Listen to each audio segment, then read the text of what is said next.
What's up, everyone? My name is Jonathan. I am a man of movies, and that's my channel name, Man of Movies. I review film within the passing week. Whatever film comes out during the weekend, I watch it, I review it. As of late, I've been, um, I guess, slacking a bit, but I guess purposefully, I've kind of just been on a break, kind of just focusing on my life outside of YouTube. But yeah, I do movie reviews. I have rankings on the channel. I'm part of the Cinema Squad, with Trace knows about, and every Friday we will have a live stream where we kind of just shoot the shit and we just do whatever we want. We do skits, we drink, sometimes get drunk, and we talk movies. That's the most important thing about it, right? Yeah, I had to miss the last live stream you guys had, but you do it every Friday, so I'll be able to jump in on next Friday and say hi.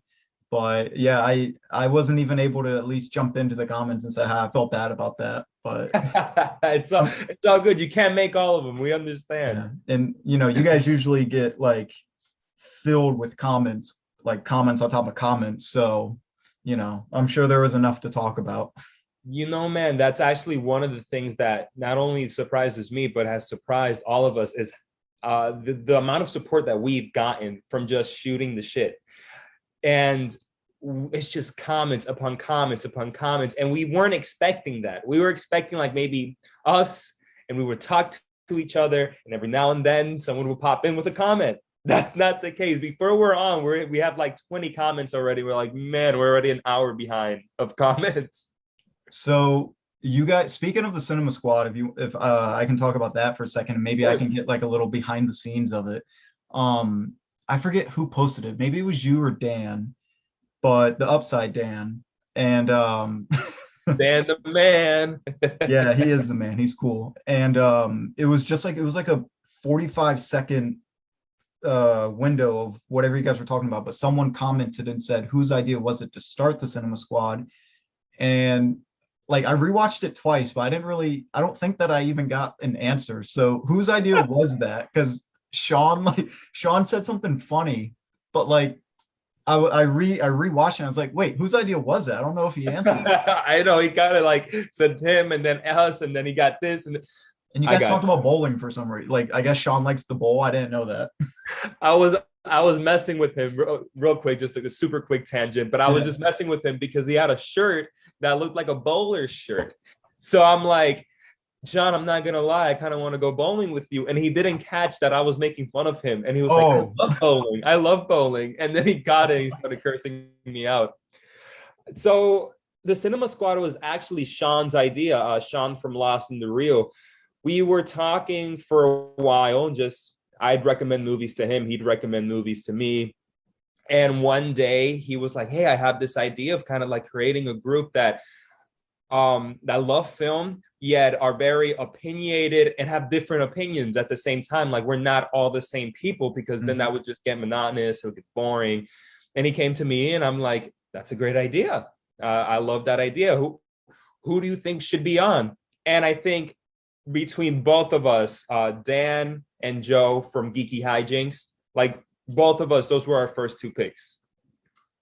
Like that was it. So it was Sean's idea, and then he brought it to me, and then it came into fruition. I think, and if they watch this, I don't know who's gonna say it, but I think I'm the one that came up with the name, Shooting the shit or the Cinema Squad? the Cinema Squad.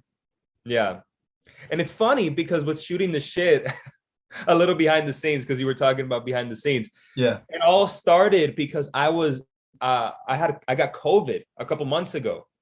And I was talking with the guys in the group chat. I'm like, man, like I kind of just want to like chat with you guys on camera. And they're like, let's do it. And they're like, no, let's not just do it. Let's do it, but let's do it in front of an audience. And we're like, okay. I mean, I have COVID. I can't do anything. And that's where it all started. So when something sucky happened, it came with something good right after it. Because now every week you get to talk movies with some of your best buds. Yeah, it's awesome, man.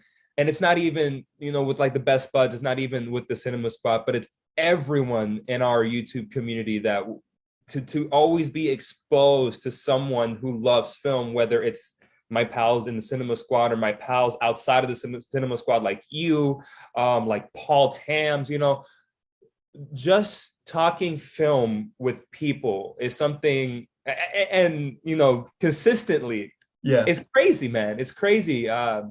Because outside of it, I only had my wife, who is still getting into film slowly, and one other friend that liked film. Other than that, like, nobody wanted to talk to me about film. No one knew enough about film to talk to me about it. So it's been like a blessing, man, just being on YouTube. So I want to piggyback off of that because I was thinking of asking you that right before you said it. Outside of like the Cinema Squad or like people outside of the Cinema Squad, like me and like stuff like that, away from YouTube, I was going to say, is there anyone in real life that you can sit down at like a Chili's with and meet up because you live in Orlando, be like, hey Yeah. man, like tonight, do you want to go get a beer and, talk about the newest, let's pretend Infinity War just came out because it's behind you, and talk about Infinity War. Like, do you have anyone in real life you can do that with? Yeah, I have, like I said, my wife always goes with me, and my wife is like with me in that journey of loving film. But sometimes I get too deep into a conversation she doesn't understand because she's Yeah. not doing. Other than her, I got one friend. I have a friend named Danny. I've been friends with him for 10 years, and we have the exact same love of film that like you have, and many of our other friends on YouTube have. And that's pretty much it, Trace. It's just him. Just Dude, him. you have two more than me because I have no one, seriously. So Really?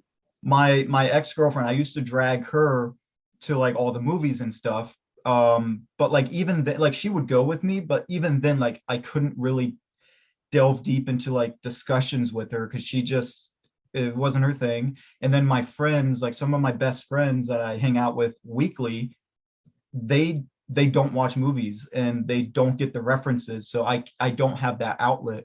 And being on YouTube this last almost year, next month will be a year, being on YouTube for this last year has been like really like it's almost like a weight off my shoulders because I get to talk to you, I get to talk to my buddy Anthony, other Anthony, Fever Dreamland Theater. There's a couple Anthonys, and then you guys do the Cinema Squad, but me and Let's Be Real with Brad and Jared Talk Cinema, we do the Only Film Fans podcast. Yeah. So I was listening to you guys the latest episode during work today too, the Shang-Chi episode. oh yeah, It was I mean, you really liked it, man. You really liked I it. really liked it. I've seen it 3 times. I'm gonna go a fourth. Wow.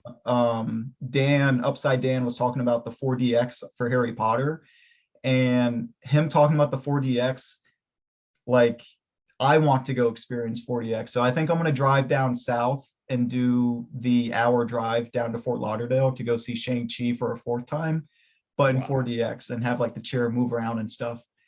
But back to the outlet thing, the Only Film Fans podcast is like my weekly outlet um, to talk about movies or trivia or anything like that. So it's really been really helpful for myself because I build up all this movie stuff and I need to let it out somehow. Like Yeah. I can only talk to my cat about the Avengers for so long. Before she just ignores you. Yeah, yeah, That's so cool, man. And we all need that outlet. Not only as human beings do we need that outlet, but as film fans, bro, it's something different that people don't understand our passion and love for film. Especially you work, I'm guessing, right?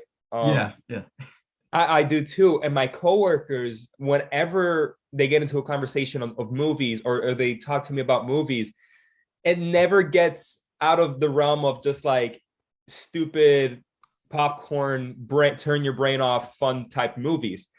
And that's all they ever want to talk about. And it's like, yeah, like that's fine. Like I'll talk about Fast and Furious with you guys. Like I have no problem with that. But man, if only you knew how much deeper film is to yeah. me, to so many people. Have you ever played that? You can get it like Walmart, Target, like the Blockbuster game. You haven't ever played that? It's on the VHS. It's a Yeah, case, right? VHS mhm. case. I've seen it, but I have. Is it good? Yeah, so it's pretty good. So I played with Brad and Jared on the Only Film Fans podcast. That episode hasn't come out yet, but I did trivia with them over Zoom. And then I played with my friends in real life. I brought it because they wanted to do a game night and they picked out their games and I brought this game. And I was like, listen, we're playing your games. Like, I want to try this game. Like, I did it over Zoom, but it's not the same as doing it in person because I had to change the rules. And my friend Austin, he's never going to listen to this, so I can call him out. My friend Austin, he was like, well, whatever team you're on, it doesn't even matter because you're going to win. And and at first I was like, well, let's just play anyway and see what happens. But as you're playing, it's not like you can't win just by being the only person knowing about movies. Like it's a team thing, and I didn't know that. Huh. Like, so if I'm trying to describe a movie on the card to two people on my team that don't know movies, we're not going to get it. We're only going to get it if they're describing it to me. So it kind of like balanced itself out, but it was fun. Yo, that's so fun though. I mean, what's the players? How many players? It worked really good with 3 versus 3 because there's 3 different sections. There's a quoted section, an acted out section, and the probably the hardest one was one word. It gives you a movie title and you have to describe the movie title in one word. So Oh, that one was probably the hardest, but it works best in threes. I would say 3 versus 3 is pretty good, unless like you and let's pretend Sean lived next to you. Like if you and Sean lived next to each other, then one on one would probably be, pretty fair. You might just have to change the rules a little bit. okay. But It yeah, sounds if your fun. wife is into movies, I would say pick it up and test it out or play it on the Cinema Squad and like test Dan and them for a couple questions. Yo, that's so cool, Trace. I didn't know it was that. The thing is, there's so many board games out there that it's like, Yeah. which one's good, which one's trash. I'm not gonna waste like $14 on something that's not gonna be good, you know? Yeah.